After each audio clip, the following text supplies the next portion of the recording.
All my adult life, I worked office jobs. I always had to make extra effort and have good friends at work to cover for me when needed. Because, well, every half hour, I absolutely needed to make a bathroom break.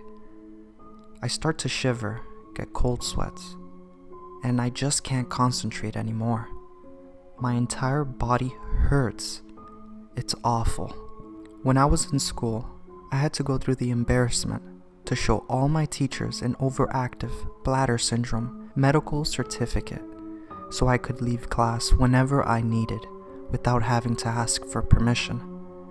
I was immensely lucky to be best friends with the biggest and most fearsome girl in our year. Otherwise, I would have been bullied to no end. I can't go to concerts, camping, or pretty much anything that requires not going to the bathroom for long times. I never travel and I always need to live close to my workplace, which made me move houses a lot. I have underestimated my bladder before, or should I say, overestimated, and countless times peed myself or passed out on the subway. I have tried all kinds of physical therapy to strengthen my pelvic tissues, but the problem was never being unable to hold my pee. It's just that my bladder was so small it would be full very quickly, no matter what I do. I tried walking the bare minimum, because walking makes your nephrons more active, and you pee more frequently. I tried drinking no more than 1 cup of water a day. I even tried fasting during the day and only eating at nighttime, so that the absence of nutrients would keep me from peeing during work hours.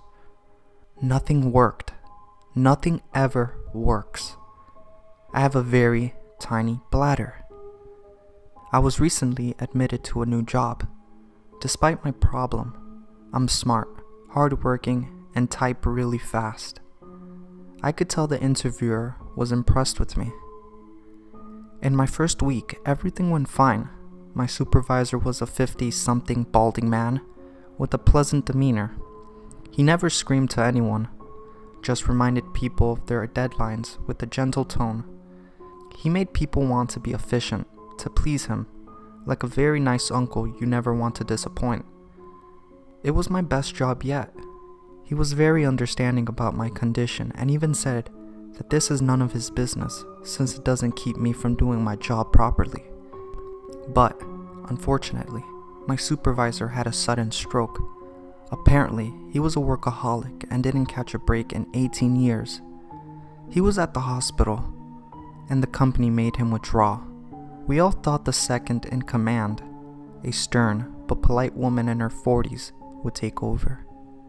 She had the same work style as him, only not being as bubbly, but HR let us know a most experienced person would come from another office of our company, and we started hearing about her. Should I tell her about my condition? I asked Mila, my closest work friend. She scratched her head with a difficult face, then rolled her curled hair on an index finger with pointy nails. That's how I knew she was going to say something bad. Hell no, Ellie. I know someone who worked under this woman, and she literally doesn't believe in getting sick. She says it's a tool for weak people making excuses. But maybe she will spend all day locked in her office and won't even notice you pee a lot. The rumors undersold her. Saying she was terrible would be a compliment. Her first act as a boss was to make a pregnant woman cry. My name is Sonia Stout. I don't care what your names are. You, she pointed her long and excessively thin finger. Get up. Is this a fake bump? I think you're a little too old for that to be genuine. With tears in her eyes, the pregnant woman got up. Her name was Marilyn. She was quiet, unremarkable person who never got in trouble, and she was only 34. Marilyn lifted her shirt a little, enough to show her very real belly. The tears were now dripping from her eyes, and she was a little bit snotty. I wanted so badly to give her a paper tissue, but my body was paralyzed with equal parts of fear and rage. Stop showing your disgusting belly button. Wipe off your face, you're disgraceful. Sonia turned on her very high heels. I noticed they were original Louis Vuittons. Her tailor was fashionable and high-end, and her makeup was flawless. Her feet and elbows revealed she was in her late 40s, but her looks were way younger. She entered her office, and we collectively released the breath we were all holding in. All my co-workers were perfectly okay people. Most of them minded their own business, and no one was too hateful. Sure, there was the eventual bad taste joker, a well-known food snatcher, and the loud farter. But none of that is unbearable. We all knew we had to spend most of our weeks together, so we did our best to get along well, even the worst ones. That ended in the moment Sonia entered the room. A few people decided this was about surviving, and if they had to abandon everyone else to die in the trench, so be it.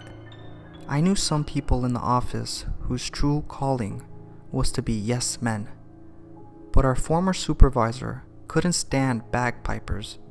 They thought Sonia would love them. They were wrong. Just the next day, the food snatcher laughed when Sonia verbally abused Mila for being 2 minutes late. Sonia slowly turned her head to him. Someone care to explain why there is a retarded person in the room? I thought the HR ran psychological tests. And she literally fired someone on the HR over this. As Mila had predicted in her closed office, Sonia wasn't able to see me going to the bathroom all the time. I tried to go real fast, afraid she would notice. My anxiety started to get so bad, I actually considered using adult diapers for work. But we live in a really warm place, and it would leave my already sensitive skin with terrible rashes. At this point, I was mentally preparing myself to A. Be snitched by one of the bagpipers, and B. Get another job and change houses again. I know I'm lucky to have a medical condition that overall is not so bad, but my circumstances were getting untenable by the day. I wasn't prepared for what actually happened. Marilyn's water broke prematurely, probably due to all the stress, and she was too terrified to tell anyone she needed to go to the hospital, so she did what anyone else under Sonia's tyranny would have done. She endured it, trying to finish her task. Only the supervisor had their own office.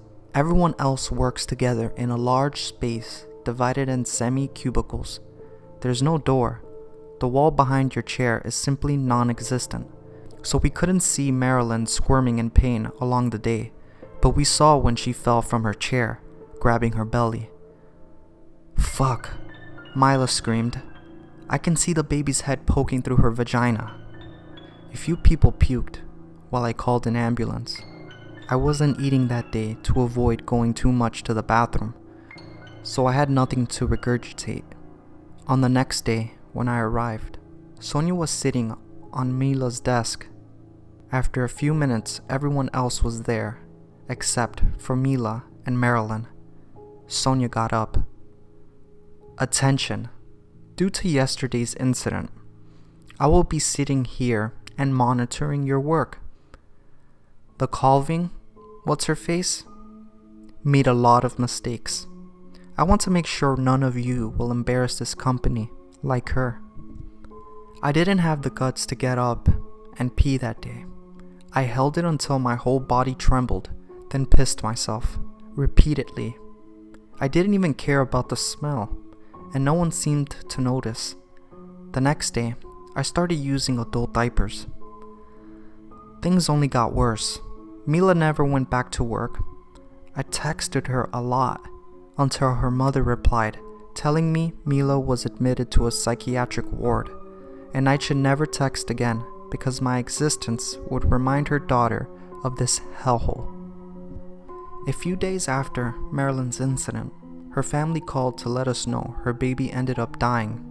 Apparently, the premature child was already too frail, and due to how much it took for Marilyn to go to the hospital, the baby changed positions and his little neck was squeezed to death by the umbilical cord.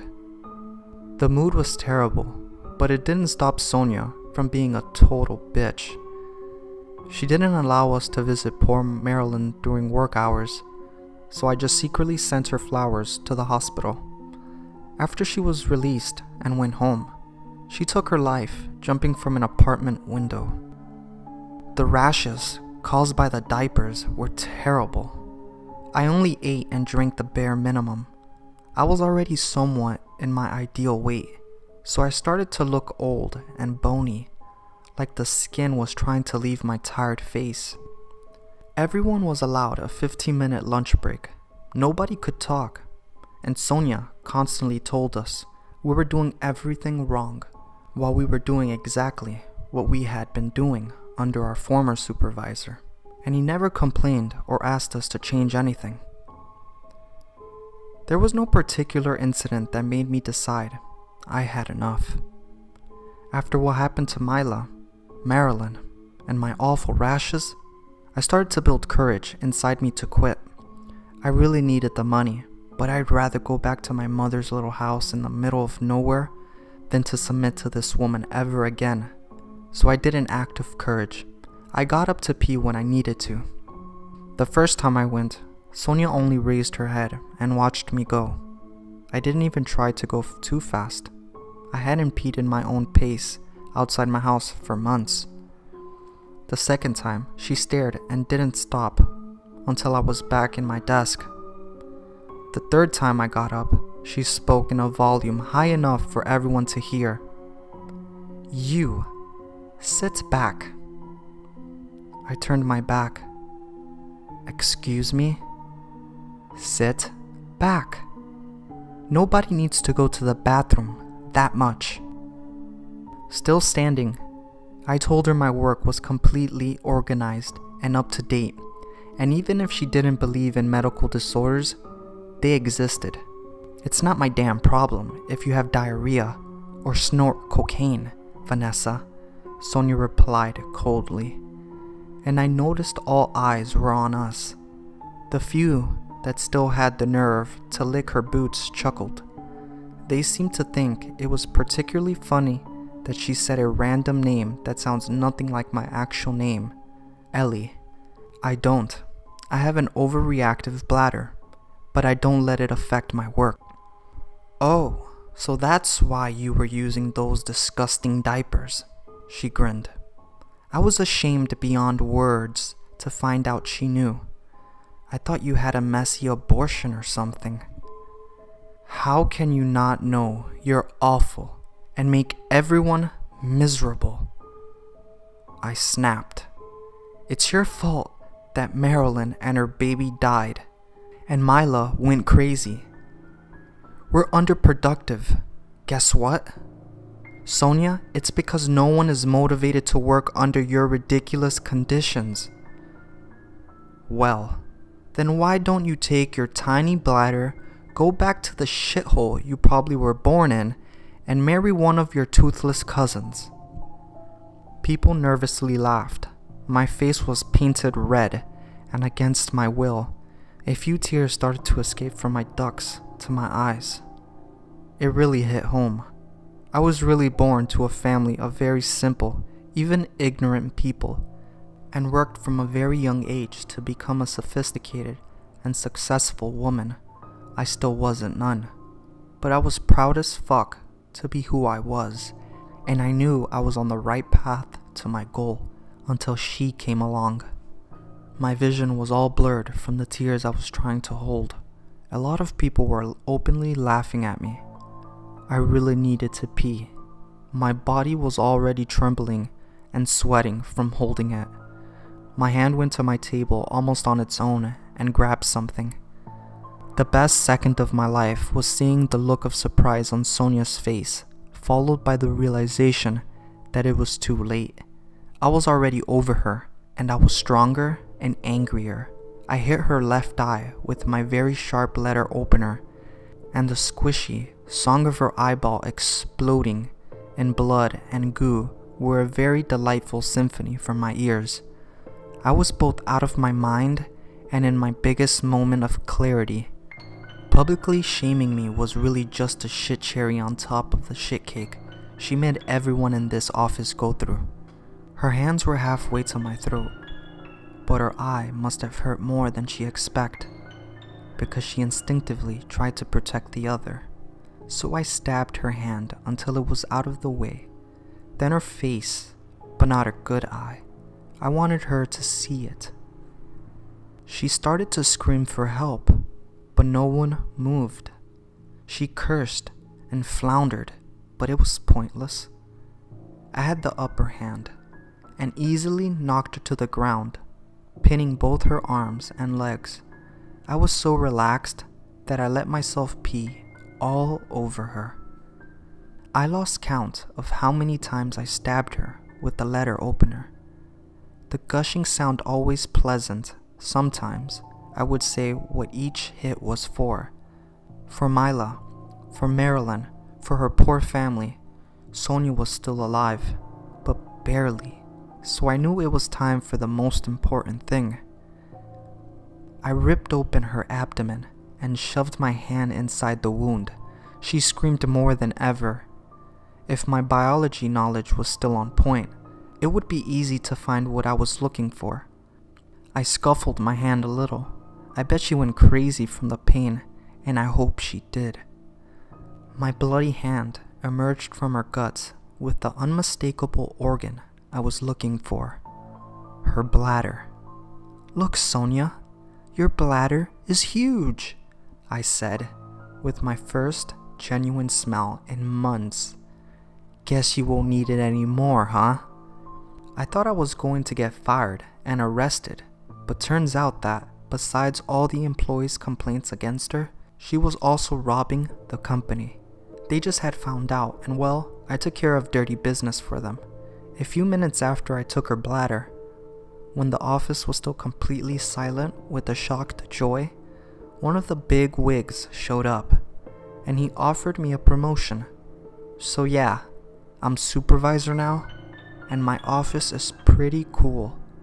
I still have a very, very tiny bladder in my body, but I also have a huge one floating in a jar over my desk.